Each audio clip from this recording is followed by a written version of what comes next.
Ahí estamos en vivo, maestros. ¿Cómo están ustedes? Muy buenas noches. Soy Manuel Quiles Cruz y hemos estado con problemas de Zoom, pero vamos a arreglar esto ahorita. Quiero presentar rápidamente a los maestros que nos acompañan esta noche. Está con nosotros la maestra Irma García Rodríguez, que ha estado haciendo el comentario y se ha caído el Zoom. Está también con nosotros el doctor Miguel Ángel Vértiz Galván y está con nosotros el maestro Esteban Rodríguez. Igualmente va a estar con nosotros Alejandro, el maestro Alejandro Ortiz Cirilo. Muy buenas noches a todos ustedes. Pues parece que hay un tránsito enorme en Zoom y vamos a iniciar esta mesa que es la 3. Estamos en vivo en la mesa 3. La maestra Irma nos hará comentarios al final de la sesión también. Y de entrada, pues hay una serie de comentarios ya en los intentos anteriores, pero quiero iré presentando a nuestros participantes, porque el primero de ellos va a ser el maestro Esteban Rodríguez Bustos, aquí en la pantalla, que es académico del posgrado de la Universidad Nacional Autónoma de México en la Facultad de Estudios Superiores en Aragón y cursó maestría en pedagogía por la Universidad Nacional Autónoma de México y es doctorando del programa de pedagogía de la propia Universidad Nacional Autónoma de México. Originalmente es egresado en sociología por la Universidad Autónoma Metropolitana Xochimilco y los voy a ir presentando poco a poco para que podamos aprovechar el tiempo. Estamos en vivo en Facebook Live y estamos hablando de un tema muy interesante que tiene que ver con los retos de los actores educativos, los retos que van a tener que enfrentar en esta nueva normalidad, desde la pandemia, inclusive antes de la pandemia, durante y después, tanto los alumnos como los maestros, como los padres de familia, los actores educativos en general. Maestro Esteban, ¿cómo está usted? Muy buenas noches, lo recibimos agradeciéndole su participación. Muchas gracias. Estamos aquí dispuestos a compartir un poco de ideas en torno a este tema tan interesante y bueno, con el gusto de poderlos acompañar y un honor el que me permitan compartir mis ideas. El honor es para nosotros, maestro. Siempre ustedes le darán vida a este tipo de mesas donde la política educativa es el punto e ingrediente central. Así es que le vamos a pedir que le damos aquí, estoy dándole múltiple uso a la pantalla. Ya la tiene usted, maestro.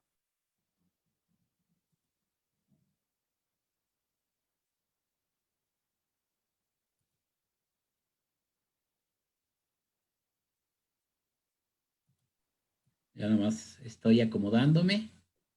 Bueno, Ahí está usted. nuevamente les saludo. La invitación es hablar sobre los nuevos retos para los sujetos educativos, padres de familia, docentes y educandos. Voy a partir, para poder compartir mis ideas, de un proyecto que estamos trabajando y que es parte de un intercolectivo universitario entre la Universidad Pedagógica Nacional, la Universidad Nacional Autónoma de México, FES Aragón, la ENVIO, Escuela Nacional Bilingüe Intercultural de Oaxaca, Escuela Normal Bilingüe Intercultural de Oaxaca y la Universidad Federal de Goiás. En este compartir y en este colectivo, este trabajo lo he desarrollado, lo hemos venido desarrollando con el doctor Antonio Carrillo Avelar, el maestro Luis Alfredo Gutiérrez Castillo y un servidor. El tema con el cual pienso dialogar los retos es a partir de una experiencia compartida. Me voy a ir muy rápido porque me interesa meramente las conclusiones, los resultados y las conclusiones, pero el título es Aprendizaje basado en tareas y formación de estudiantes en contextos de confinamiento, una experiencia México-Brasil. Nuestra tarea es en gran parte el poder impulsar la educación y la internacionalización especialmente ya que el programa de la Maestría en Desarrollo Educativo, del cual surge el Seminario de Temas Selectos 2, está asociado con CONACYT, puesto que tiene el reconocimiento de ser un programa CONACYT de excelencia y calidad, y dentro de sus tareas está la movilidad internacional y la movilidad nacional, son las dos opciones que se presentan, de lo cual también uno de los elementos con los cuales emprendemos este proceso de seminario es porque queremos entusiasmar a los estudiantes para que vivan la experiencia de movilidad. Y un poco era hacer un enlace a partir de una tarea que le nombramos de alguna manera la cocina de la investigación, en donde invitaríamos a investigadores que ya tienen proyectos, que tienen desarrollo y que ellos nos darían la receta de cada uno de sus procesos. Eso nos hacía importante poder motivar, poder transformar la forma en que muchas universidades hemos tenido que batallar en las tradiciones áulicas, reproductivas, memorísticas, enciclopédicas, y a final de cuentas el cumplimiento de una tesis por obligación más que por gusto. Entonces había muchas características que nos empezaban a mover y a hacer ideas, pero la filosofía con la que emprendemos esta propuesta es de Paulo Freire, en donde nos dice: enseñar no es transferir conocimientos, sino crear la posibilidad para su propia producción o construcción. Esta idea es eje articuladora de lo que pretendemos hacer, es un primer elemento que mostramos, y así el contenido a trabajar va a ser la UPN Ajusco, sus soportes teóricos, la maestría en desarrollo educativo, la estrategia metodológica, los resultados y las conclusiones. De manera rápida vamos a ver que la formación de investigadores indígenas ha sido una tarea que sin buscarlo se realizó en la universidad, se dio por naturaleza en la Universidad Pedagógica Nacional.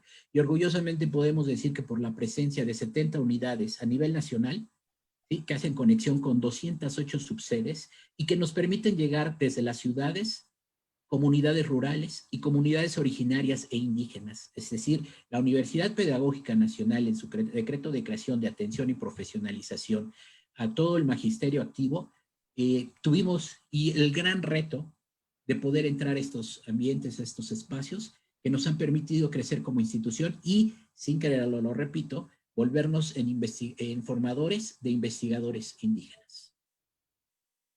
En este proceder, el escenario de trabajo es desde la coordinación de posgrados, el desarrollo de la unidad Ajusco, el desarrollo de una maestría en desarrollo educativo con calidad CONACYT, PNPC, y que es también un elemento que permite desarrollar muchas ideas y mantener un nivel óptimo para el desarrollo de los estudiantes. Asimismo, es una línea de generación y aplicación de conocimiento, la de diversidad sociocultural y lingüística, en la cual nosotros nos desarrollamos como académicos. Yo participo con el doctor Antonio Carrillo, que es el que está directamente, y tiene asignado este seminario de temas selectos. Los fundamentos teóricos, estamos hablando del proceder de una cuarta transformación en el actual gobierno, nos plantea la resignificación de la interculturalidad. Y decimos resignificación de la interculturalidad porque la interculturalidad se le ha asociado únicamente para espacios indígenas, de pueblos originarios, de pueblos distantes. Y no, la interculturalidad tiene que ver con todos estos ambientes que anteriormente les dije, desde la metrópoli, la ciudad, lo rural y las comunidades originarias. Todos estos, toda la nación en contexto, necesitamos desarrollar una interculturalidad que nos permita dialogar y construir un proyecto de desarrollo, de sustentabilidad, y que nos lleve a la construcción de propuestas en donde todos nos subamos en el mismo barco para poder construir. La historia de los pueblos originarios versus prácticas de internacionalización, este proceder donde tenemos que compartir y que muchas veces lo occidentalizado no entra con los usos, costumbres, territorialidades, porque cada quien tiene un pensamiento tan válido y no puede ser este juego de dominios en donde lo occidentalizado pretenda dominar y homogenizar una serie histórica de conocimientos y saberes ancestrales. Freire y la educación para la libertad y el diálogo es muy importante en este proceso teórico. La conciencia de la realidad circundante, hoy en día con una pandemia que nadie le esperaba, la praxis y el cambio social, que es para lo que está destinado desde el artículo 3, y en las políticas globales e internacionales, la democracia marca elementos de cambio social, de integración, de procesos de desarrollo compartido. Emprendimiento freiriano, creatividad, liderazgo de los jóvenes y autonomía. Así, las 7 miradas de Freire son elementos base para este desarrollo de este proceso, donde nos dice la transformación educativa desde dentro y fuera, dentro de la institución educativa y fuera hasta el origen del hogar, desde la familia, desde la estructura del lugar donde vivimos, nuestra comunidad donde nos interaccionamos, nuestros vecinos, nuestros lugares de donde provenimos, y así este intercambio de conocimientos y saberes, donde las experiencias del saber desarrollado en aula dialogan constantemente con la práctica de lo cotidiano. Transformar al mundo para nombrar epistemologías, es decir, saber y apropiar al estudiante de todo lo que tiene que ver como un universo desconocido para comprenderlo y para, en la medida del conocimiento adquirido, transformarlo y educarlo y renombrarlo. Pasión, deseo, motivación por conocer, respetar sueños y miedos, pero también tocarlos como el terapeuta, es decir, dialogar, construir, y más allá de eso, el docente, el educador, hacer un papel de hermano, de padre, de amigo, donde como dice Paulo Freire, es una tarea amorosa, un amor donde el docente tiene que aprender a hacer amor con el estudiante para enamorarlo del conocimiento. Así también el punto de partida está en el contexto cultural, ideológico, político y social de los educandos. Toda su realidad tiene que ir al aula, ¿sí? La espiritualidad, amor, fraternidad, humanismo es la transformación definitiva, ¿sí? El amor de los profesores y los estudiantes debe de ser un mutuo y continuo desarrollo para amar y desear lo que se quiere estudiar. Y por último, la educación en una obra de arte para releer, rehacer, repintar, recrear y el mundo en su contexto. Estamos hablando de la capacidad que el hombre debe de tener para aprender, desaprender y reaprender. Esta tarea debe de ser constante. Esta es una construcción del hombre. El hombre nunca llega a un conocimiento total, todo es parcial, y tenemos que siempre estar en búsqueda de nuevas preguntas que nos hagan detonar el ambiente en el cual estamos insertos. Los principios del emprendimiento educativo desarrollados en el colectivo son los que promueven un cambio en la concepción de educación. Primer principio, emprendedor. Desarrolla la conciencia histórica y el compromiso social y busca la justicia social en favor del oprimido. En ambos, el amor es un acto de valor, no de miedo. El amor es un compromiso con los demás, la causa de la liberación. Hacer hombres autónomos, hombres libres, que también en la civilidad, en el desarrollo social, en el desarrollo histórico, logremos compartir ideas de desarrollo, pero emprendimiento. El investigador es emprendedor. Y Michel Foucault también lo referencia al decir, el intelectual es un hombre que constantemente está dialogando con su entorno para construir cosas nuevas que den respuesta a las problemáticas que existen. Y así, Paulo Freire también nos lleva por un camino de transformaciones. Intelectual, investigador, son dos tareas que se complementan para poder desarrollar la educación y de lo que estamos buscando desde los inicios de la educación, desde el preescolar. En este proceso, en esta investigación, surgen dos preguntas base: ¿qué cambios académicos se tienen que promover en los futuros investigadores? ¿Y qué elementos de internacionalización incluir en su proceso formativo? ¿Sí? Antes de esto es la segunda experiencia la que estoy compartiendo. Previamente ya habíamos desarrollado una experiencia donde compartieron en un seminario virtual estudiantes de Brasil, docentes de Brasil, estudiantes de México, docentes de México, y donde cada uno tenía la alternativa de construir el espacio a desarrollar el debate de conocimiento. En esta sintonía, ya empezábamos a hablar estos temas de internacionalización al compartir saberes, al compartir conocimientos, al compartir todo este proceso de aprendizajes. Para nosotros es fundamental en línea desarrollar el aprendizaje basado en tareas, ¿sí? Y esto se iba a realizar a través de un artículo académico aplicable. En este proceder tenemos lo que ve Paulo Freire en uno de los puntos a desarrollar, que eran los 7 principios, el conocimiento externo y el interno. El interno con su complejidad, el externo con su complejidad, como lo vemos en la imagen, pero que juntos se unifican para poder construir un artículo que tenga que ser publicable, y no en cualquier revista, en una revista indexada de preferencia, donde los conocimientos se logren dialogar a nivel internacional. Y para esto, la metodología que se desarrolló fue el aprendizaje basado en tareas, la investigación-acción en el aula y el texto narrativo. Nosotros, a partir de esta experiencia, hemos visto que ya no es la tarea enseñanza-aprendizaje. Siempre que decimos vamos a educar, se va a educar, y es la enseñanza-aprendizaje. Nosotros vemos la necesidad de desarrollar el aprendizaje para la enseñanza. Dinámicas nuevas donde el docente tiene que ponerse al frente, y en esta tarea que implica Paulo Freire, nos dice, bueno, pues hay que saber escuchar, hay que saber enseñar, hay que saber apreciar con amor el valor de la educación, los sentidos, ponerlos en dinamismo, poner los talentos en consideración para saber qué es lo que quiere ser y hacer. ¿Sí? Y entonces el aprendizaje para la enseñanza toma una nueva forma con 2 cimientos básicos, que ya los esquematizo en esto, lo que decíamos la lámina anterior: investigación, acción en el aula, texto narrativo y aprendizaje basado en problemas.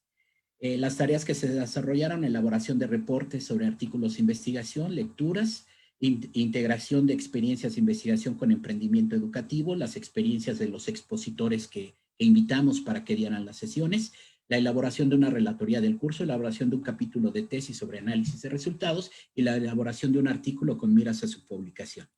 ¿Sí? Es que la organización del seminario entra en elementos contextuales de didáctica de la experiencia, es instituciones que participan, México, Brasil, y en análisis y cierre de la experiencia, que es una evaluación a partir de textos construidos, llámese artículo, llámese una narrativa de qué les pareció el curso, y todos estos elementos que se juntaron. Los propósitos del seminario: proponer elementos concretos de emprendimiento freiriano en México y Brasil a través de conferencias, potencializar las conducciones académicas en las investigaciones y explorar elementos concretos de investigación a través del aprendizaje basado en tareas. 4 investigadores mexicanos egresados de la maestría en desarrollo educativo, que nos permitieron ser espejo de lo que ellos pueden alcanzar como compañeros ya egresados y como desarrolladores, emprendedores, investigaciones funcionales con éxito, y que están en pleno desarrollo de doctorados, otros doctorantes y otros ya integrados a procesos en la educación muy formales. Investigadores brasileños también de notable carrera y también con la experiencia del posgrado.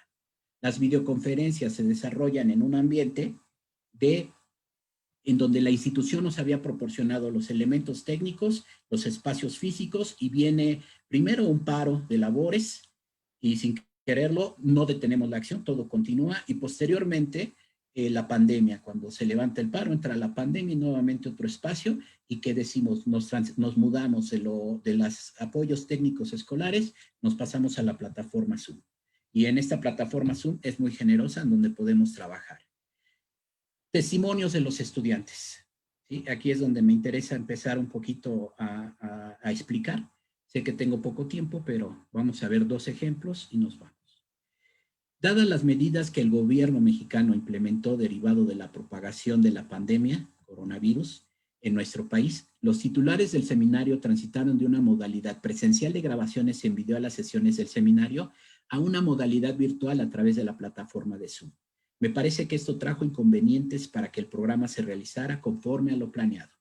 Ese es un punto que era importante exponer, porque todo parecería fracaso, pero realmente hasta el proceso de las experiencias vividas nos damos cuenta de que este fue un detonador perfecto para poder demostrar que el docente tiene que estar preparado ante los cambios. Es decir, no podemos, por cualquier situación, detener un proceso de aprendizaje para la enseñanza en donde nos quedemos sin capacidad de poder dar respuestas claras y concretas. Aunque el estudiante sí tiene ese proceso tradicional de lo áulico, en donde espera que el programa se reproduzca tal como se le enseñó y no está dispuesto al cambio, le cuesta trabajo y resistencia a asumirse un cambio de planes en la forma de impartir el seminario.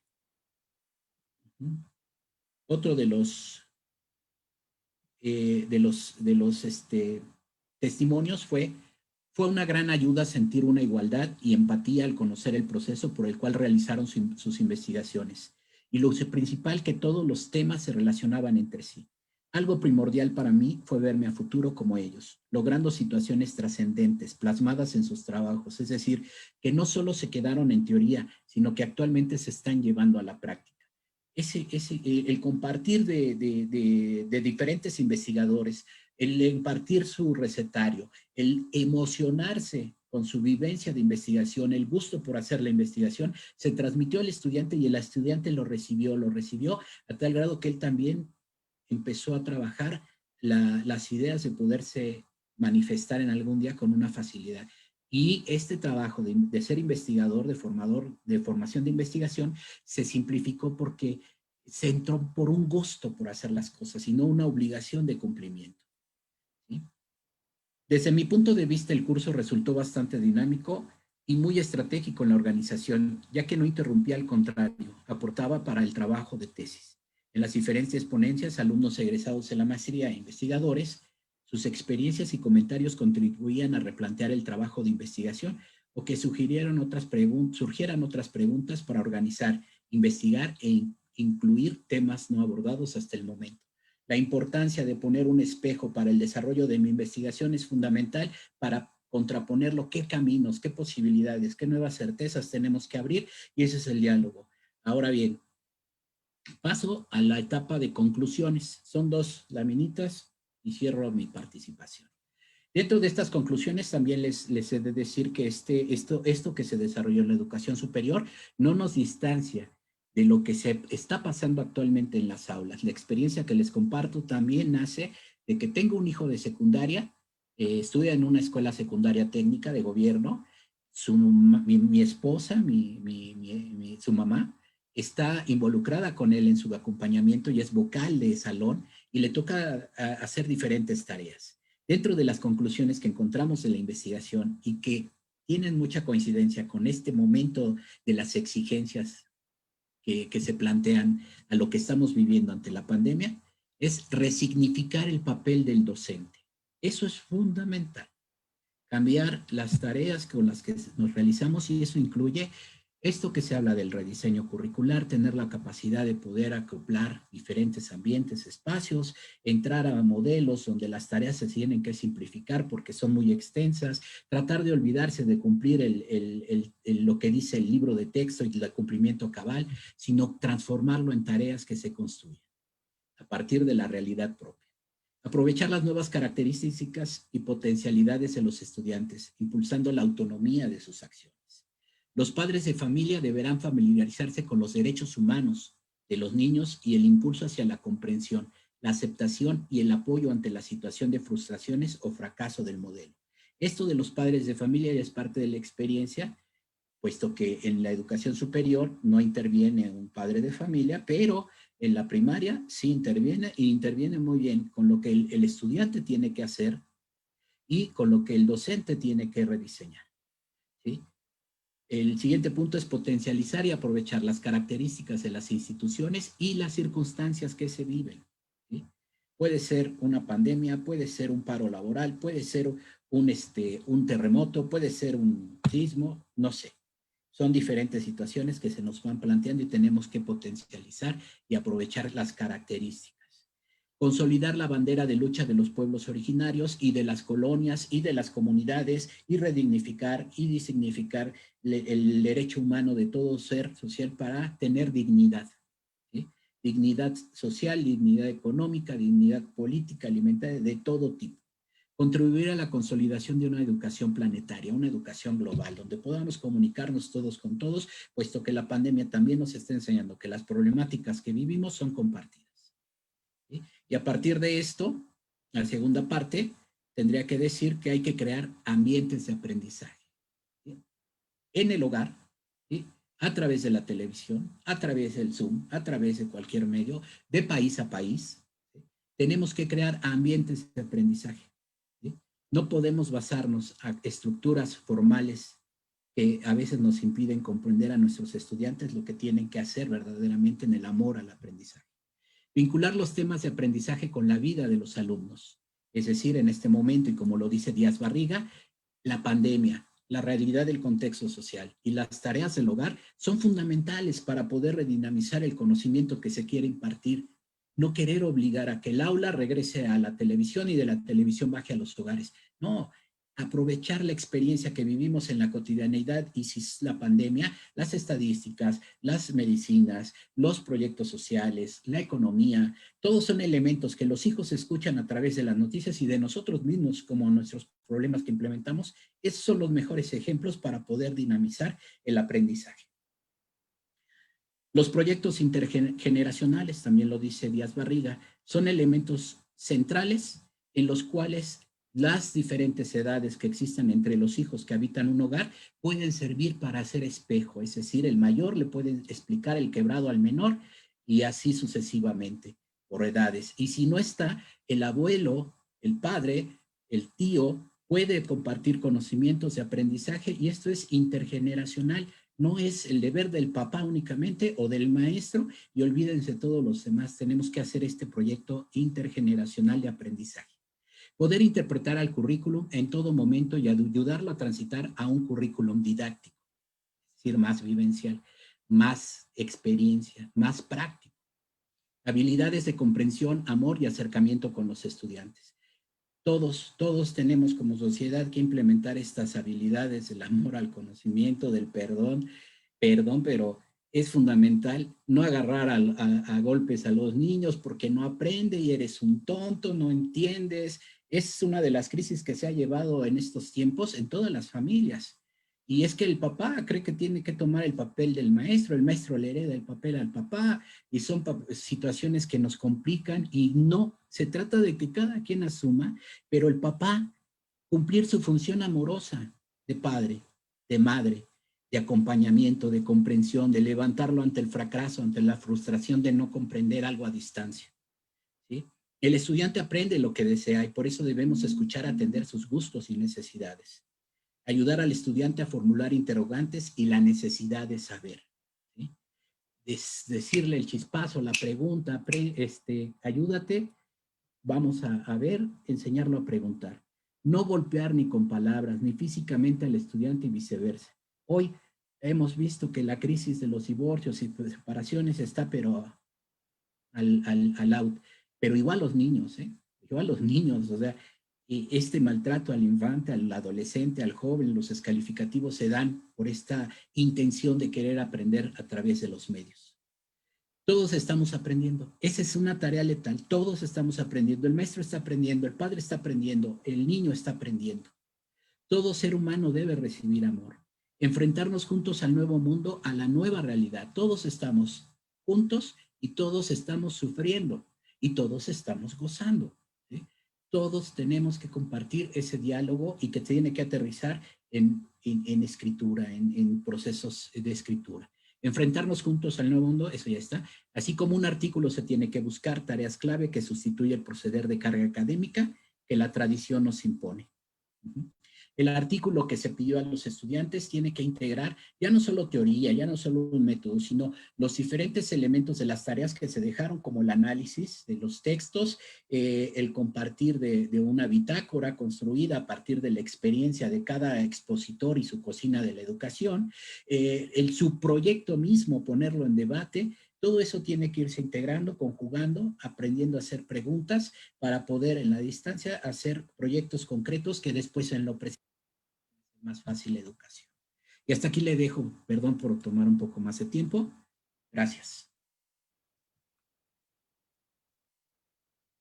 Muy bien, maestro Esteban, muy bien. Me llama mucho la atención su propuesta de trabajo y creo que todos estamos aprendiendo efectivamente. Todos estamos aprendiendo, pero eso lo comentará el doctor Miguel Ángel Vértiz unos minutos adelante. Vamos a pedirle al doctor Alejandro Ortiz Cirilo que sea tan amable en tomar la palabra para presentarnos su trabajo en este tema que estamos hablando de los retos de los actores educativos. Y vamos a escuchar al doctor Alejandro. Ok, bueno, pues muchísimas gracias por el espacio. Y bueno, yo quiero compartirles también una presentación respecto a cuáles son precisamente estos retos de los principales actores educativos, ¿no? A ver, bien. Cuando hablamos de la participación de los padres de familia, ¿no?, en los procesos educativos, nos vamos a remitir necesariamente a ver a cuáles son los marcos normativos de los que de alguna manera se está retomando la importancia de los padres como agentes educativos, ¿no? Entonces, una primera, digamos, aproximación que podemos hacer a esto tiene que ver con lo que estableció la Declaración de los Derechos del Niño, el Pacto Internacional de los Derechos Civiles y Políticos, la Convención Americana de los Derechos Humanos, la Declaración sobre la Eliminación de todas las formas de intolerancia y discriminación fundadas en la religión y en las convicciones, lo que establece la propia Constitución Política de los Estados Unidos Mexicanos, y también un poco lo que establece la Ley General de Derechos de Niñas, Niños y Adolescentes, ¿no? A ver, en términos así muy generales, ¿qué es lo que establecen estos marcos normativos? Porque así de principio de cuentas, pues no nos dicen nada, ¿no? En primer lugar, bueno, lo que establece la Declaración de los Derechos del Niño, y que de alguna manera va a empezar a retomar esta idea de la importancia de los padres de familia, en los principios 6 y en el 7, bueno, en el principio 6 establece que, digamos, la sociedad y las autoridades públicas van a tener la obligación de cuidar esencialmente a los niños, ¿no? Y también de alguna manera va a establecer que para el mantenimiento de los niños, ¿no?, de los hijos de familias numerosas, conviene conceder subsidios estatales, ¿no? Bueno, hasta ahí está integrando nuevamente, a ver, los niños y el papel del Estado, por un lado y por otro lado, ¿no? En el principio 7, básicamente lo que va a establecer es que todo lo que es relacionado con el interés del niño va a corresponder en primer lugar a sus padres, ¿no? Entonces, hasta aquí empieza lo que es la discusión sobre los derechos de los niños, y también va a incorporar a los padres como un agente educativo importante. Bueno, esto se va a reforzar posteriormente con el Pacto Internacional de los Derechos Civiles y Políticos, en el artículo 8, numeral 4, en el que va a señalar que los estados, ¿no?, que van a signar este convenio, se van a comprometer a respetar la libertad de los padres y, en su caso, de los tutores legales, para garantizar que los hijos reciban la educación religiosa y moral que esté de acuerdo con sus propias convicciones. A ver, este argumento es muy importante y va a ser muy importante para todos los demás convenios que se van a asignar, o bueno, a los que México se va a adherir, y que de alguna manera va a empezar a desarrollar diversos debates a qué es lo que quiere decir precisamente este artículo específicamente, ¿no? Entonces, bueno, después se van a desarrollar algunos debates y en el caso de México se están dando en la actualidad, y bueno, más adelante les voy a comentar un poco a qué se refieren, ¿no? Después, la Convención Americana de los Derechos Humanos de 1969, que también es conocido como el Pacto de San José, Costa Rica, en su artículo 12, numeral 4, va a señalar que los padres, y en su caso los tutores, tienen el derecho a que sus hijos o pupilos reciban la educación religiosa y moral que esté de acuerdo con sus propias convicciones. Entonces, ven nuevamente este argumento, se sigue retomando, y bueno, para lo que es la Declaración sobre la Eliminación de todas las formas de intolerancia y discriminación fundadas en la religión o las convicciones, que fue en 1982, va a volver a retomar prácticamente este mismo argumento, solamente que va a integrar en el artículo 12, numeral 2, que todo niño va a gozar del derecho de tener acceso a la educación en materia de religión o convicciones conforme a los deseos de sus padres, ¿no? Entonces, el niño tiene el derecho, pero está bajo la tutela de sus padres, ¿no? En su caso, bueno, también contempla a los tutores legales, ¿no? Y que de alguna manera tampoco se les puede obligar a instruirse en una religión o convicciones en contra de los deseos de sus padres, ¿no? Ahora, aquí no solamente está tomando en medida lo que opinen los padres, sino también lo que de alguna manera deseen los niños, ¿no? Pero hay que entender un poco en qué contexto surgen estos acuerdos o por qué lo están diciendo. En primer lugar, no lo están diciendo porque quieran que se integre religión a las escuelas públicas o privadas, ¿no? Lo que quieren es, y lo que de alguna manera señalan, es que hay estados en los que se está estableciendo la educación religiosa de manera institucional. Entonces, lo que quieren, bueno, lo que de alguna manera se está señalando con estos tratados internacionales es que, a ver, debemos considerar a todas aquellas personas que no necesariamente tienen el mismo credo y que de alguna manera también tienen derecho a, digamos, escoger otro tipo de instrucción, ¿no? Y bueno, un poco lo que de alguna manera, no sé, muchos de ustedes han de estar familiarizados, ha habido muchos debates al respecto en los últimos años sobre lo que es el PIN parental. En el PIN parental básicamente están retomando estos mismos argumentos y adicionalmente están integrando muchísimos otros tratados internacionales que no necesariamente competen al caso de México, ¿no? Es decir, como es el caso de el Convenio Europeo de los Derechos Humanos, ¿no? Entonces, México no siquiera está adherido a este tipo de convenios y de alguna manera lo que están retomando en estas discusiones sobre el PIN parental es que, bueno, los padres tienen derecho a que sus hijos de alguna manera puedan instruirse en cierto tipo de educación. Bueno, eso fue un debate que se dio hasta hace algún tiempo y ahora se están dando otro tipo de debates que de alguna manera están señalando que no solamente tienen el derecho a educarse conforme a sus convicciones morales y religiosas, sino que además ahora el punto es que se les tiene que pedir autorización a los padres para enseñarles determinadas materias, ¿no? Entonces, esto pareciera como va a resultar un tanto problemático a la hora de tratar de implementarlo, ¿no? Y de hecho van a surgir muchísimos debates. ¿Qué es lo que establece básicamente en el contexto mexicano? ¿Qué es lo que establece la Constitución Política de los Estados Unidos Mexicanos?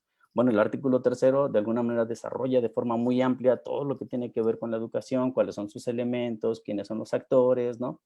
Pero para lo que nos, bueno, para el efecto de lo que nos importa en este momento, que son el papel de los padres o de los sujetos educativos, vamos a ver que en el artículo 3º, además de que establece que la educación es obligatoria, laica y gratuita, que son, digamos, los 3 ejes fundamentales de la educación que se han venido estableciendo desde muchísimo tiempo.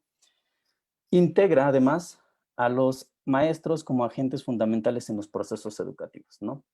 Y otro de los elementos que también se van a estar integrando en el caso de México, en la regulación, tiene que ver con que los planes y programas de estudio van a tener perspectiva de género y se van a tratar de orientar, bueno, de una formación integral para dotar de conocimiento de las ciencias y de las humanidades, de la enseñanza de matemáticas, de la lectoescritura, de la historia, de la geografía, el civismo, la filosofía, y también de alguna manera también van a establecer, de alguna manera que en el caso de la educación se debe también de integrar la educación sexual. Y este es un punto muy problemático para efectos de los debates que se van a seguir desarrollando en términos de qué tipo de educación sexual es la que quieren los padres para sus hijos, ¿no? Entonces, ese es, digamos, ahora el debate que se está suscitando en varios estados de la República, ¿no? Entre uno de ellos tiene que ver con estados como Nuevo León, Aguascalientes, Guanajuato y Chihuahua, y cada uno con sus propias particularidades.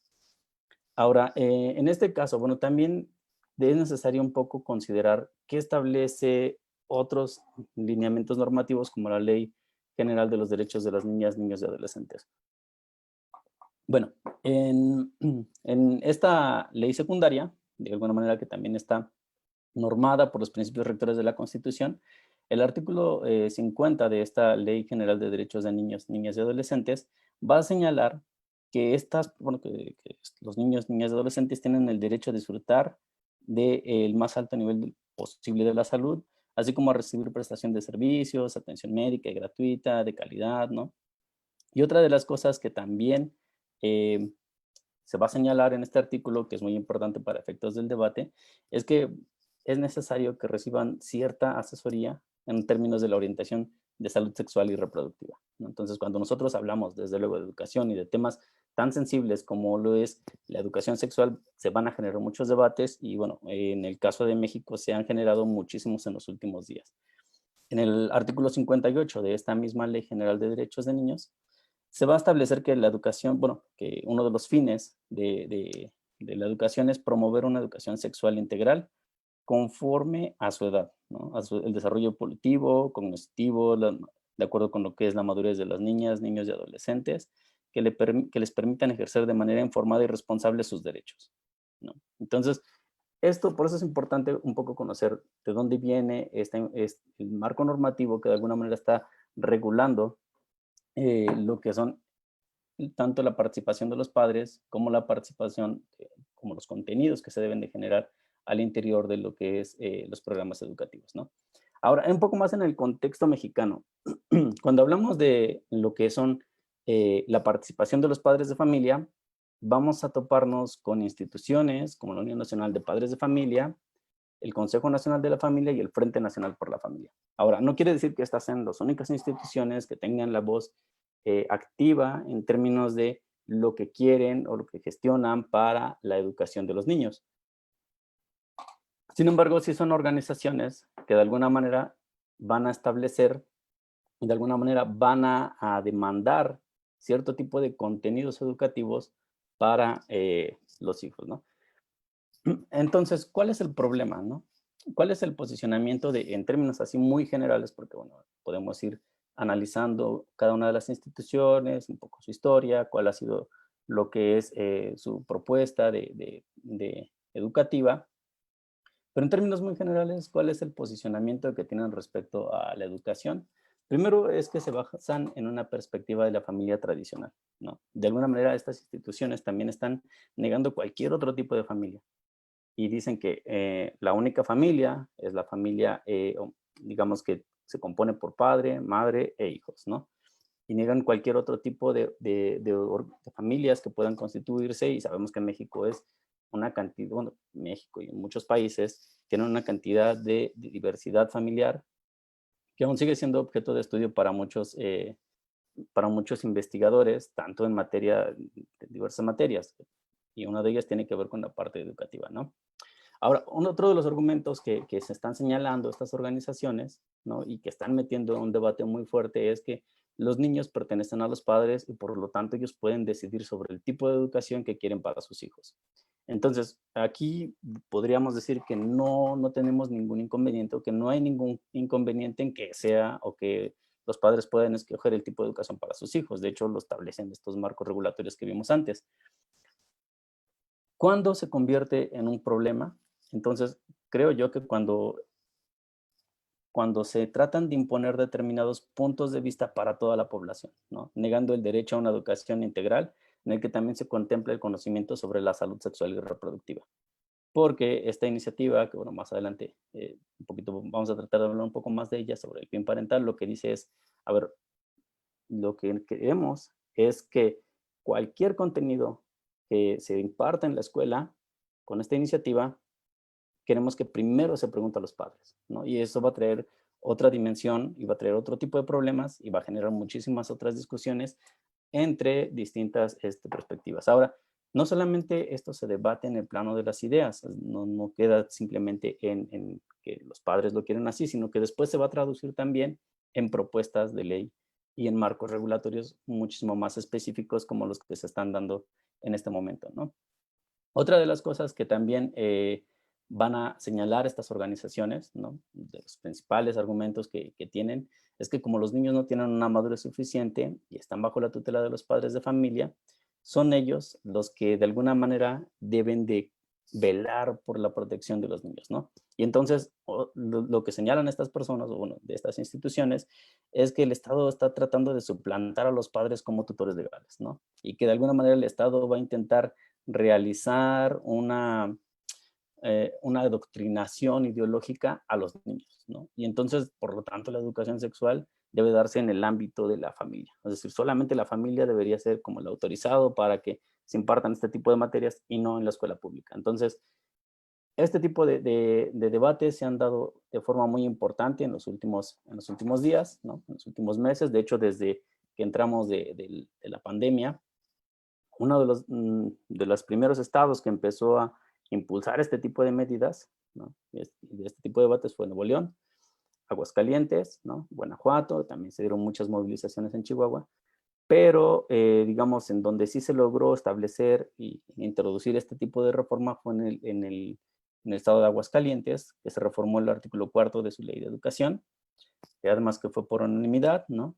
¿Y qué es lo que introdujo o qué es lo que estableció precisamente esta reforma a su ley de educación? Pues se le permite a los padres que estos nieguen el acceso a una educación sexual, ¿no? Este es el formato del famoso PIN parental que se ha distribuido por la Unión Nacional de Padres de Familia, ¿no? En el que se puede ver de forma muy esquemática, tanto los contenidos, ¿no? O sea, de alguna manera toda la redacción que se establece. Y lo que van a pedir es que las autoridades educativas deben pedir permiso a los padres de familia. Es decir, van a pedir que los padres de familia sean quienes, de alguna manera, decidan qué sí y qué no se les puede enseñar a sus hijos, ¿no? Y de alguna manera también le va a autorizar de forma expresa a los padres sobre, es lo que se les tiene que informar, sobre cualquier materia, charla, taller o actividad que se efectúe sobre cuestiones morales, socialmente controvertidas o también sobre sexualidad. Entonces, este es un punto problemático porque de ahora en adelante, cualquier contenido, sobre todo se ha enfocado en sexualidad, pero también hay, digamos, otras perspectivas que dicen que también sobre cualquier tipo, charla o taller, bueno, entonces sobre cualquier materia prácticamente se le tiene que estar consultando a los padres, ¿no? Entonces, otra de las cosas es que de alguna manera en este modelo, ¿no? En esta propuesta de intervención de los padres, lo que estamos viendo es una intervención muy fuerte. Es decir, una intervención que de alguna manera está poniendo, digamos, en el centro, no a los niños como lo que es los sujetos de educando, sino como los padres, que son quienes van a determinar y quienes van a estar estableciendo qué sí y qué no se les puede enseñar a los padres, a los niños, perdón. A ver, ¿cuál fue el posicionamiento del gobierno respecto a esto? ¿No? El 24 de junio de este año, ¿no? el, el gobierno federal, a través de la Secretaría de Gobernación, emitió un boletín de prensa, ¿no? Y este boletín de prensa estableció que, bueno, estas reformas estatales que se estaban dando, sobre todo en algunos estados, ¿no? A nivel federal, que estas reformas estatales conocidas como PIN parental están vulnerando los derechos de la niñez y la adolescencia, ¿no? Básicamente, en lo que se señaló en este boletín, es que las reformas podrían permitir a padres y madres vetar los contenidos educativos, despojando al Estado de su rectoría constitucional para definirlos y son inconstitucionales. Las secretarías de Gobernación, Salud, Educación, la CONAPO, la CONAPRED, mujeres, advierten que básicamente esto representa una afectación al interés superior de la niñez, al impedir que, bueno, a los niños, niñas y adolescentes se reciba este tipo de educación sexual y reproductiva, además de que se oponen a una educación laica y científica. Entonces, está de alguna manera generándose muchísimos otros debates por esta iniciativa, que de alguna manera sí tiene un contexto legal, pero que de alguna manera también se están generando, digamos, ciertas visiones y ciertas lecturas de digamos, los actores educativos. A ver, ya cerrando muy rápido sobre todo esto, porque una de las cosas que queremos ver también es cuáles son los retos en este contexto para los docentes. En primer lugar es que, bueno, al establecer que los padres van a establecer permisos para saber qué sí y qué no se les puede enseñar a sus hijos, esto va a traer una dimensión muy compleja al currículum. Es decir, el currículum realmente puede ser extremadamente flexible. Cada quien puede decir a mi hijo si quiero que se le enseñe a lo mejor educación sexual o no quiero, pero también pudieran elegir sobre otro tipo de contenidos que pues les parezcan controversiales, según lo que establece la propia propuesta o las propuestas que se han dado en distintos contextos, ¿no? Entonces puede haber diversas propuestas en diversas materias que de alguna manera van a modificar de una forma tremenda el currículum, ¿no? Y vemos que en realidad el currículum de por sí ya es un punto problemático en la elaboración de toda la política educativa. Esto, bueno, para los docentes, bueno, les va a traer un problema en términos de la elaboración de sus planeaciones escolares, ¿no? Entonces, de alguna manera, esto, si se acopla, ¿no? A lo que ellos quieren o a lo que no quieren, pues va a adquirir cierto sesgo en términos ideológicos, ¿no? Y también se va a entorpecer la adquisición del conocimiento sobre saberes importantes como lo que es la sexualidad, ¿no? La salud sexual que tienen derecho todos los niños. Retos para los padres. Bueno, los padres deben informarse sobre todos estos debates, ¿no? Deben analizar las distintas perspectivas y propuestas de reforma que se están impulsando desde estas organizaciones. Y en este contexto creo que es importante que los padres tengan su propio criterio respecto a este tipo de propuestas. Es decir, no porque estén estas organizaciones que ya mencionamos, sean las únicas voces autorizadas para hablar a nombre de todos los padres de familia, ¿no? Entonces, también lo que se ha visto en los últimos días es que ha habido organizaciones y colectivos que han debatido muchísimo sobre este tipo de propuestas como el plan parental, pero también debe haber una organización y pronunciación de los padres de familia, es decir, que no necesariamente coinciden con los puntos de vista que se manejan en estas organizaciones, ¿no? De hecho, creo que los padres de familia juegan un papel muy importante, los maestros también en este contexto para hacer ver estas voces que necesariamente requieren afrontar como todo este tipo de retos, ¿no? Retos para también alumnos, ¿no? Porque también los alumnos, según vemos, son los más afectados de este tipo de medidas. Uno de ellos es que, bueno, la escuela sí es un espacio de aprendizaje, pero también es un espacio de socialización, ¿no? Entonces, donde se aprende a convivir con cualquier tipo de personas, ¿no? Que son y que piensan totalmente diferentes. Y entonces, la pregunta aquí es entonces, ¿cómo se le hará para hacer convivir con las personas que de alguna manera no comparten sus mismos ideales, ¿no? Y más si le integramos esta dimensión de que los padres pueden decidir sí o no sobre cuáles son los contenidos, bueno, entonces esto implica también cierto tipo, o nos lleva a generar cierto tipo de confrontaciones, ¿no? Por no poder establecer una convivencia con aquel que piensa diferente, ¿no? Bueno, estos son entre otros de los temas que se están debatiendo en la actualidad, ¿no? También otro de los retos para los alumnos es que, bueno, al establecer un tipo de educación diferenciada entre alumnos, se conlleva una confrontación abierta y polarizada, ¿no? Por definir, bueno, pues es que sí o no establecer, digamos, cierto tipo de posicionamientos respecto a qué tan viable o qué tan inviable es que uno aprenda a descubrir sobre su sexualidad o sobre su propia religión o sobre sus propios, no sé, posturas políticas o ideológicas, ¿no? Bueno, estas las reflexiones que quería compartirles. Les agradezco mucho el tiempo que han, que me han dado, ¿no? Y bueno, sería todo. Muchísimas gracias. Maestro, doctor Alejandro, le queremos agradecer y quiero comentar también por las situaciones de los problemas de la transmisión con Zoom, que el doctor Alejandro Ortiz Cirilo, que nos ha presentado esta idea sobre los niños y los padres de familia, sobre los actores educativos, él es doctor en educación y maestro en investigación educativa por la Universidad Autónoma del Estado de Morelos.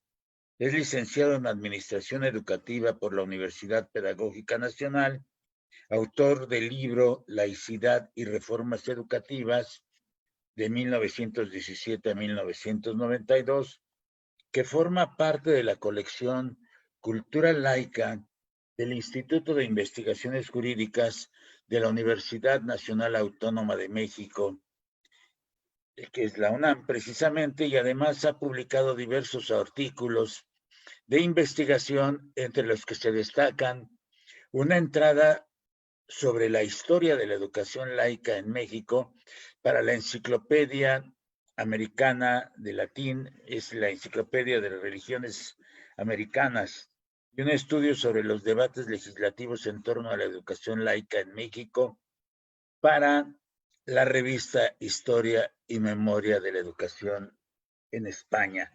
Pues toca un tema muy interesante también aquí entre lo que podemos leer en su currículum, que es precisamente la educación laica, algo que también mueve mucho en términos educativos. Le agradecemos al doctor Alejandro esta primera participación y le vamos a ceder la palabra al doctor Miguel Ángel Bertis Galván. Bueno, pues muchas gracias, maestro Manuel Quiles, muchas gracias a mis colegas Esteban Rodríguez y Alejandro Ortiz. Pues primero agradecer a los que nos han estado siguiendo a pesar de las peripecias que hemos pasado este día con la plataforma Zoom, que se nos cayó. Hicimos un mínimo de 3 retransmisiones. Realmente me parece que seguir esas retransmisiones a algunos se les complicó bastante. Aún así, tenemos algunos que, pues por el interés, están con nosotros. Quiero enviar un saludo a Salomón Torinsky. Él fue secretario de Economía en el gobierno de la Ciudad de México en el sexenio anterior. Me parece que él nos manda un saludo. No sé si nos esté viendo porque no sé si logró seguir todas las transmisiones, pero me parece que pues nos da mucho gusto que nos estén siguiendo algunas personas con cierto prestigio, que les interesen los temas que estamos desarrollando aquí. Seguramente después les podremos hacer llegar el video completo a los que, digamos, perdieron. Los que nos están viendo, les agradeceríamos que, si les está gustando, nos compartan, pongan compartir para que otras personas también puedan encontrarnos de alguna forma más ágil. Bien, pues mis comentarios al respecto me parece, primero felicitarlos, me parece que abordan temas importantes, y temas que además traen una tradición ya de una discusión y que probablemente en los siguientes meses, en los siguientes años y en los siguientes meses, regresando a las aulas, serán pertinentes y hoy en día cobran un sentido de reflexión en el tema de la enseñanza a distancia, de este modelo de aprende en casa, que quisiera plantear de esta forma.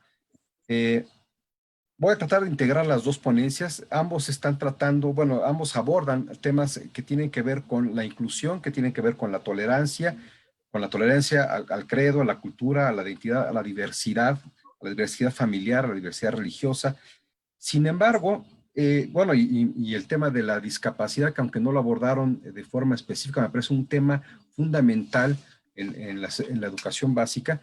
Sin embargo, me parece que habría que señalar que en el tema de la educación en línea, esto tiende a no detectarse con facilidad. Es decir, para un profesor le es un reto aún mayor tratar de encontrar estos elementos, ¿no?, de diferencias, de inclusión que tiene que ver con la discapacidad por una parte, con la diversidad religiosa por otra, por la diversidad cultural por otra parte, etcétera, que probablemente tengan ellos al frente alumnos que seguramente los conocen de antes y eso les ayudará mucho, pero que las estrategias en línea posiblemente no facilitan mucho porque al estar diseñadas desde la televisión en un formato tan general, no se da cuenta con claridad de las estrategias que deben seguir en este formato. Los profesores, como siempre, tienen que resolver a partir de su innovación, de su creatividad, cómo convertir estos formatos en una educación inclusiva, pertinente y que además cubra con estas necesidades como las que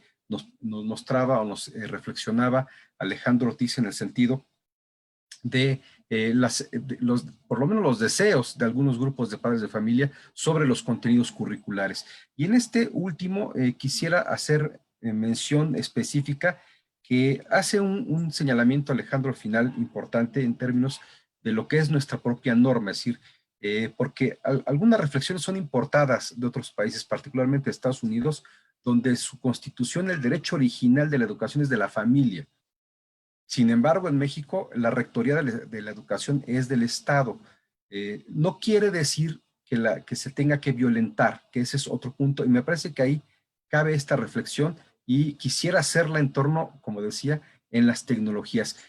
¿Cómo lograr desde el docente, en las tecnologías y en el aula, en la presencial, ese equilibrio? Porque al final la implementación de estas políticas educativas finalmente recae en el profesor que está con los estudiantes al frente y tiene que tomar decisiones sobre cómo hacer ese tratamiento, o el director, o conjuntamente director, profesor, supervisor, como normalmente se resuelven estos asuntos, pues tiene que tomar decisiones en torno a cuál es ese equilibrio fino entre hacer valer el derecho constitucional de la Rectoría del Estado sobre el currículum, pero al mismo tiempo no rebasar más allá de tal manera que se violenten los derechos de esta diversidad, el derecho de la persona a la diversidad de sus creencias, a ser aceptado en términos de las religiones que ellos profesen, a ser aceptado en términos de sus creencias, sus culturas, sus lenguas, de ser aceptado en términos de la diversidad familiar o diversidad sexual o todas las diversidades que puedan existir, y bueno, también en términos de su discapacidad, cómo ser atendido y ser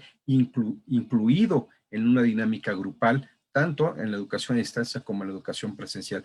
Pues esas son como preguntas o como elementos que me parece que serían los planteamientos, las reflexiones que quisiera poner sobre la mesa, porque me parece que también a los profesores les debe estar inquietando mucho, todos desde hace tiempo y en el futuro seguirán todos estos temas de inclusión, de tolerancia, de hasta dónde el currículum y hasta dónde las peticiones de los padres de familia, en términos de lo que ellos tienen que resolver cada día con sus padres, sus estudiantes en las aulas, con los temas que están desarrollando, conjuntamente con los directores y supervisores y ATPs seguramente. Bien, pues esta es mi reflexión.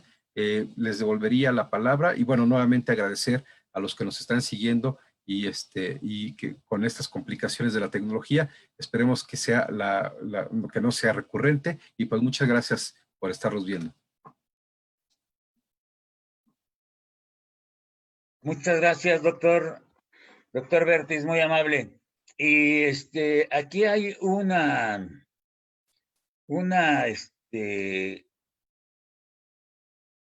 condición que yo observo en el trabajo del maestro Esteban.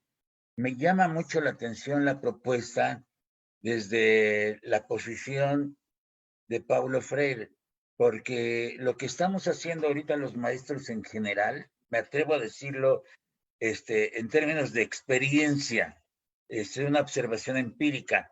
Lo que estamos haciendo en términos de experiencia con nuestros alumnos es hacer el trabajo considerando a la educación como un acto amoroso.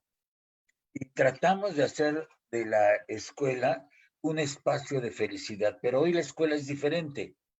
Y también respecto de lo que dice el doctor Alejandro, los cursos que se dan, por ejemplo, en la formación de maestros o en la formación de licenciados en educación, sea por parte de las normales o por parte de la Universidad Pedagógica Nacional, es muy importante que ese marco normativo al que refiere el doctor Alejandro sea revisado, porque también en, en términos de ley, lo que nos llega a los maestros, por ejemplo, desde el artículo 3º constitucional o desde la Ley General de Educación, es la participación de los padres. Y se habla de los derechos y se habla de las obligaciones, pero yo he notado, puedo estar en un error, pero he notado que hoy se habla de tutores, ¿sí? Se evita la palabra padre. Eso es lo que he notado en aspectos o en normativas educativas. Puedo estar en el error, pero eso es lo que yo he observado. Y muy interesante los dos trabajos, así es que le voy a ceder la palabra al maestro Esteban y no sin antes decir que nos están viendo desde el Centro de Investigación e Innovación de la Educación que está en Toluca y señala que son excelentes las participaciones. Desde la escuela primaria Juan Escutia en Ixtapalapa, el maestro Enrique Morales Montesoto, eh, el doctor Fernando Flores Velázquez, y hay desde maestros de educación física que nos dicen magnífico, muchos temas que desconocía. Efectivamente, por eso la Mesa Permanente de Política Educativa lo que hace es socializar saberes, como también lo decía el maestro Esteban y lo marcaba también el maestro, el doctor Alejandro. Le cedo la palabra al maestro Esteban Rodríguez. Por favor, maestro. Sí, bueno, me gustaría mucho enfatizar en el contexto que pues actualmente mueve la educación en el mundo, es el contexto global, el contexto neoliberal, también tiene una influencia sobre las políticas del Estado y que estas políticas constantemente se ven condicionadas y a veces hasta en la interpretación también viene a hacer un juego cómplice, implícitamente cómplice, en el entorno de este Estado rector, de los intereses políticos. Y hoy estamos viviendo una política de cuarta transformación. Hace un mes escasamente fue presentado la propuesta un poco tardía del proyecto de educación para el planteamiento sexenal, y veíamos muchos elementos políticos que invitaban también a esto de la interculturalidad, y lo retomo como el elemento eje de transformación de un país.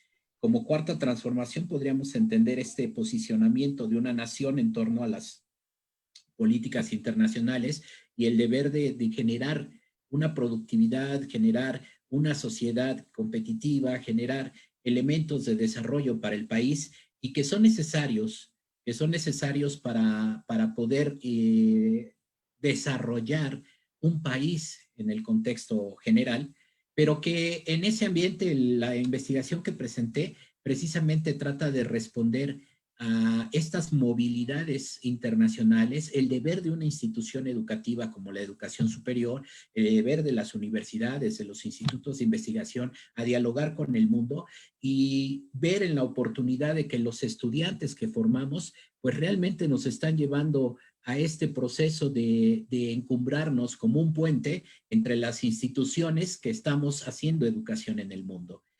Esa importancia y esas necesidades de animar, de impulsar, pues es lo que nos generó parte de la investigación porque es muy amplia.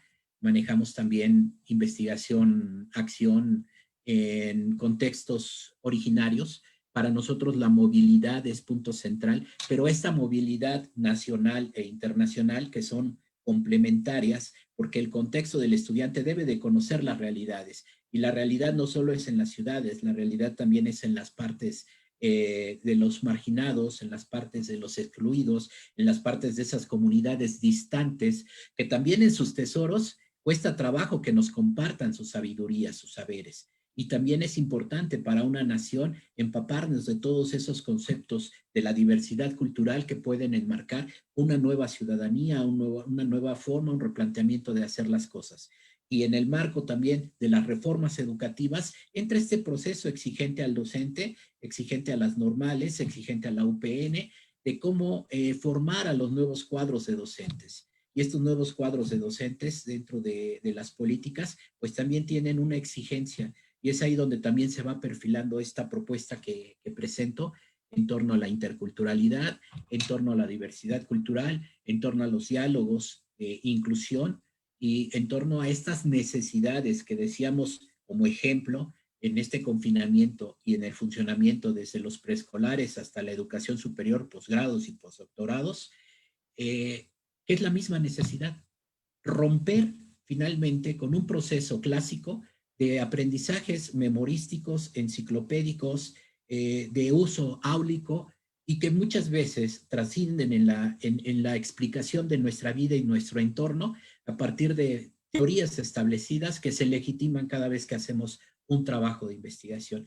Y hoy la intención es que el estudiante, a partir de sus necesidades y sus necesidades de aprendizaje, a partir de aprendizaje basado en problemas, aprendizaje de pedagogía por proyectos, técnicas Freinet, Paulo Freire, nos empiecen a meter en este mundo donde empecemos a invertir la forma de hacer educación. Y en los tres ejes que nos exponía o nos invitaban a exponer hoy de las necesidades, el ejemplo de la pandemia y de la cual tomo recurso, porque realmente ahorita lo presencial está entre paréntesis, está en un espacio de aislamiento, y aún así el regreso no nos dice que va a ser lo mismo.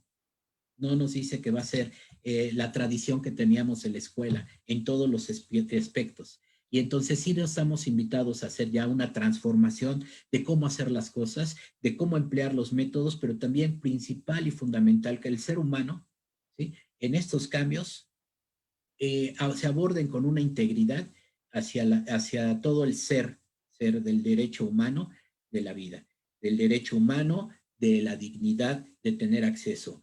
Y hoy lo veíamos, hoy fue un día muy importante y yo me siento, no sé, me sentía emocionado. Hoy ya salió un poco la emoción a partir de que empecé a hablar, pero me sentí emocionado porque precisamente hoy empezaron, lo decía muy bien la maestra Irma, hoy empezaron las clases y desde ayer estaba el problema que el portal de la secundaria no abrió y entonces no estaban definidos los horarios en que por vía Zoom los maestros se tenían que enlazar con los alumnos para empezar a dar la tutoría o este puente que llamamos de enlace con el conocimiento.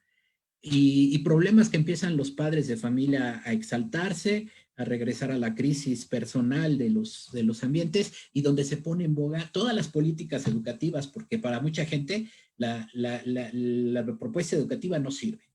¿Sí? Y hoy con estas caídas del sistema que no tiene nada que ver con las políticas ni con la forma de hacer educación, pero tiene que ver con la comunicación, pues sentencian todo un proceso que verdaderamente ha costado mucho trabajo a partir de la pandemia, tratar de hacer una transformación de cómo hacer las cosas y de todos y para todos. Lo vuelvo a poner en el tintero, es un proceso donde la interculturalidad juega un papel importante y lo que decía el doctor Bertis en torno a estos procesos de cómo hacer la inclusión, la tolerancia, hasta dónde el currículum, pues hasta todo. Pero como tomando primer referente al estudiante. El estudiante nos tiene que enseñar cómo hacer las cosas, al maestro y a los padres de familia.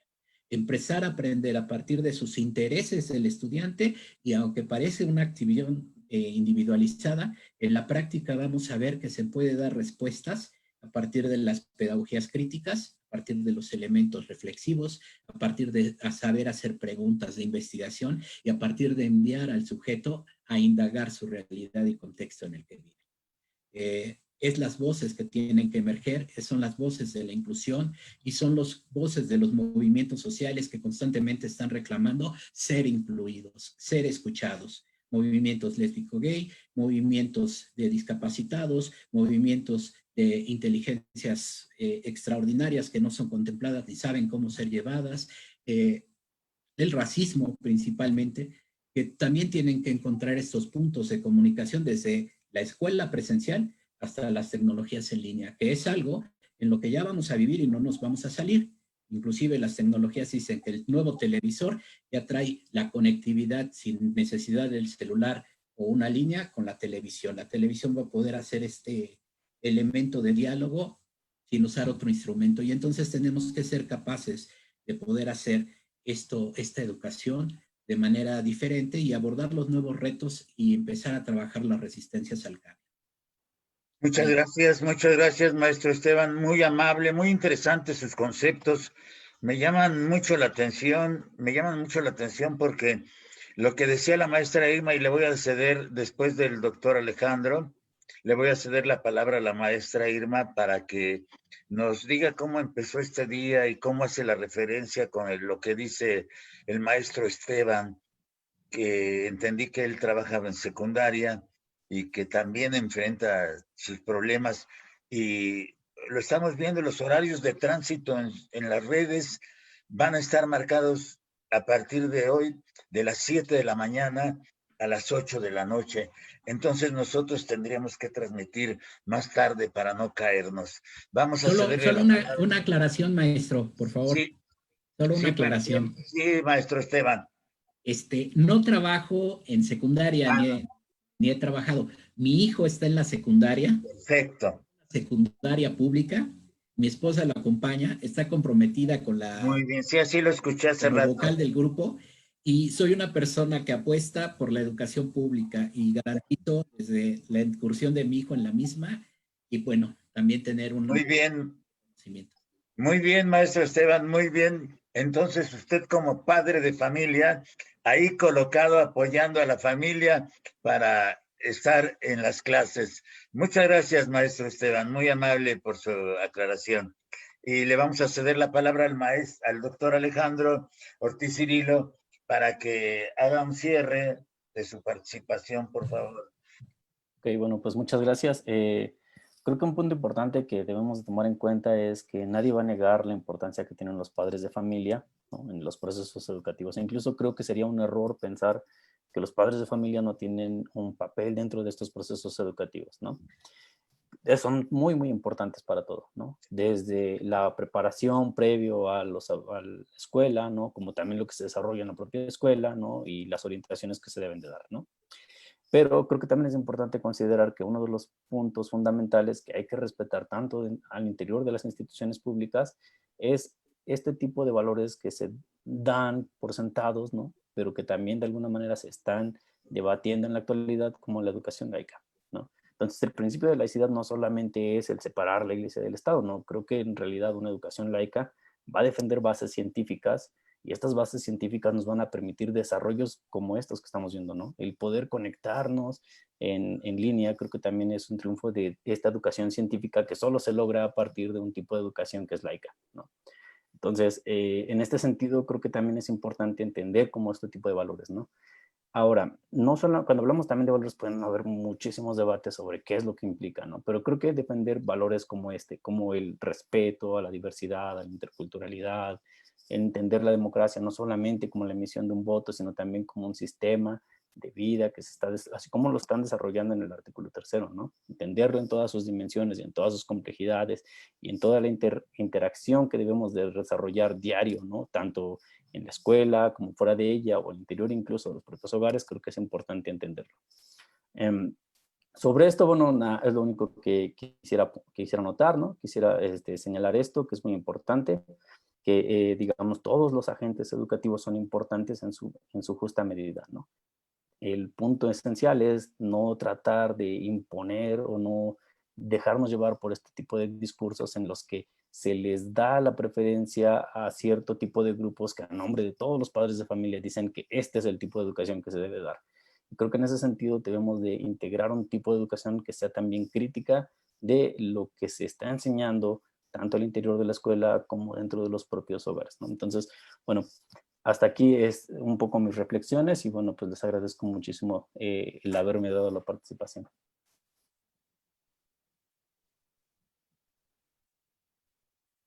Doctor, muy amable por su participación. Le voy a ceder la palabra a la maestra Irma, unos 3 minutitos y después va a ser el cierre el doctor Miguel Ángel Vértiz Galván. Maestra Irma, por favor, si es tan amable. Maestro, pues nada más agradecerle al maestro Miguel Ángel Vértiz Galván y a usted, por supuesto, por este interesante proyecto que se está llevando a cabo, que es la Mesa de Política Educativa, a los maestros que estuvieron participando el día de hoy, muy interesante su ponencia, los temas que trataron, que abordaron, al maestro Alejandro Ortiz Cirilo y al maestro Esteban Rodríguez Bustos. Mi reconocimiento para ustedes por tan acertados comentarios que hicieron en favor de los padres de familia, de los maestros, y efectivamente retomamos las palabras, ¿verdad?, de que tanto los padres de familia como los maestros nos estamos enfrentando a nuevos retos, pero también tenemos que adaptarnos. No nos queda más que adaptarnos. Y como padres de familia, contribuir para que también nuestros hijos se adapten a esta nueva modalidad. Esto es lo que nos está tocando vivir y lógicamente adaptarnos. Contribuir también en la formación de ellos, ¿no? Buscar enfrentarnos a estos cambios, a estos desafíos, pero ante todo, como padres de familia, como maestros, buscar y procurar ese bienestar integral de nuestros estudiantes, de nuestros hijos, que es el bienestar físico, mental y social, y hacer de ellos, hacer de nuestros hijos, de nuestros alumnos, autodidactas, porque también la enseñanza o esta modalidad nos enseña eso, trabajar de manera autodidacta, de manera autónoma, porque el niño ahora tiene que llegar, encender la computadora, el teléfono, la televisión y adaptarse, buscar y lógicamente como padres apoyarlos, acompañarlos, pero también hay que ser conscientes de que ya los niños a esta edad ya saben encender la máquina, buscan su canal, si es por el Zoom, buscan el teléfono y todo, ¿no? También tiene esa parte positiva esta modalidad que estamos viviendo y entonces adaptarnos, enfrentarla, pero sobre todo con valores. Y finalmente, cierro con esto, maestra Manuel Quiles, que educar también incluye la formación de buenos hábitos. Como padres de familia, también tenemos que contribuir en ello. Esto implica rutinas que tenemos que establecer con nuestros hijos, con nuestros estudiantes, desde el horario, el espacio, el acompañamiento, la comunicación, parte fundamental. Entonces, ya lo dijeron por ahí, educar con amor, con pasión, con disciplina, pero con esa entrega que considero que los maestros mexicanos, en general, hay maestros muy comprometidos y por esos maestros comprometidos que tienen la camisa bien puesta, que hacen de su espacio, de su casa, una casa virtual, porque hay maestros que la acondicionaron, le pusieron, dándole ese lugar a lo que realmente ellos aman, esa pasión por la educación. Y también, ¿por qué no hablar de esos niños, de esas madres de familia, de esos padres de familia que también acondicionaron el espacio, así sea un espacio pequeñito, pero este es el espacio en el que vas a estudiar. Eso también habla de esos padres comprometidos. Entonces, por esos padres comprometidos, por esos maestros, pues hay que echarle muchas ganas, iniciar este ciclo con esos retos y que el ánimo no decaiga. Es todo, maestro Manuel Quiles Cruz, y muchísimas gracias a los ponentes y en especial a usted y al maestro Bertis. Gracias. Muchas gracias, maestra Irma. Muy interesantes todos los conceptos que se han señalado por parte de nuestros ponentes de lujo, el doctor Alejandro, el maestro Esteban y los comentarios de la maestra Irma.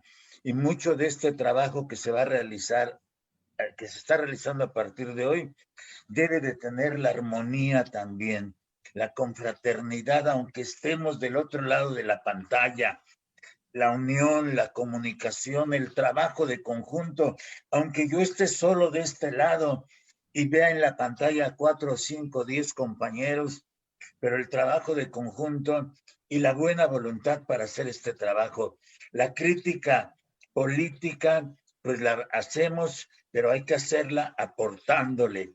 Le aportamos nuestras soluciones, las pueden tomar en cuenta o pueden no tomarla en cuenta, pero no callamos nuestro sentir en términos educativos.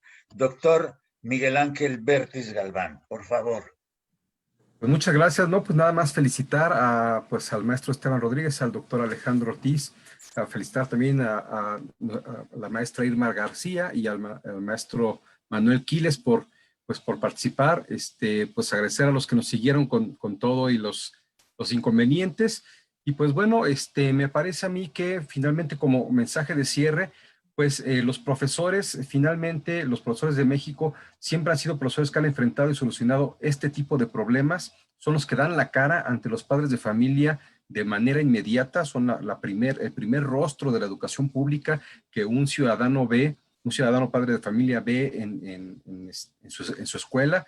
Después los rostros de los directores, los rostros de los asesores técnico-pedagógicos y de los supervisores que finalmente en conjunto han resuelto estos elementos. A mí me parece que esta mesa, esperemos que les den algunos nortes, algunos lineamientos de reflexión para que estas decisiones que deben tomar todos los días en términos de inclusión, en términos de las peticiones de los padres de familia en cuanto a lo que ellos consideran su derecho sobre recibir o no recibir educación para sus hijos, pues estos dilemas que muchas veces los profesores tienen que resolver en lo inmediato y con decisiones de repente muy concretas en contextos muy específicos, pues ojalá sirvan para que tengan elementos de reflexión y de resolución de este tipo de problemas, tanto los que puedan estar enfrentando ahora en este modelo de educación a distancia o de aprende en casa, como en lo que sea que resulte después en el regreso al aula.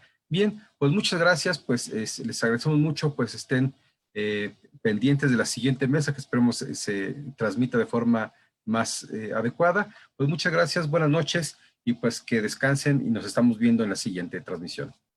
Muy buenas noches a todos, hasta luego, que estén muy bien. Gracias, buenas noches. Gracias. Hasta luego. Buenas noches.